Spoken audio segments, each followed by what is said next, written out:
సుమారు చేలో ఉన్నప్పుడు ఇది చక్కెరగెల్లి తోట, చక్కెరగెల్లి అరటి తోట. కనీసం మినిమం 3 లక్షల రూపాయలు ఇవాళ ఇది నష్టం, ఎకరాకి 3 లక్షల రూపాయలు.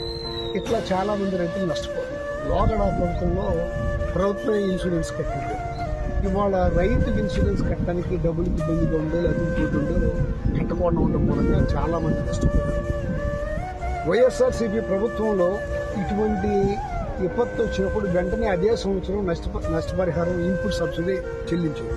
ఈ ప్రభుత్వం కూడా నేనైతే ఎవరు చేయడం కాదు, కానీ ప్రకృతి వైపరీత్యాన్ని ఎవరూ ఏమి చేయలేదు. ఏ ప్రభుత్వం ఉన్నా ఒకటే.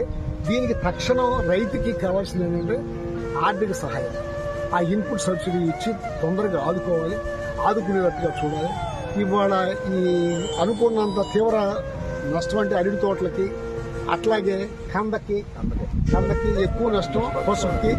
దాంతోపాటు వరి కూడా ఏమవుతుందంటే పడిపోయినా ఆ పొట్ట పగిలిపోయి తప్ప తాలు ఎక్కువైపోతుంది. అన్ని రకాలుగా ఈ సంవత్సరం వరస్ట్ ఇయర్ వ్యవసాయానికి. అన్ని రకాలుగా అంటే పత్తి చూస్తే పత్తి పోయింది, ఇటు టమాటా రైతుల ఇబ్బంది. ఇన్ని రకాల ఇబ్బందుల్లో మళ్ళీ ఈ ప్రకృతిగా వచ్చిన ఈ వైపరీత్యం, దీన్ని ప్రభుత్వం తక్షణం ఆదుకుని రైతాంగానికి ఇబ్బంది లేకుండా గట్టెక్కించాలని కోరుకుంటున్నాను. వైసీపీ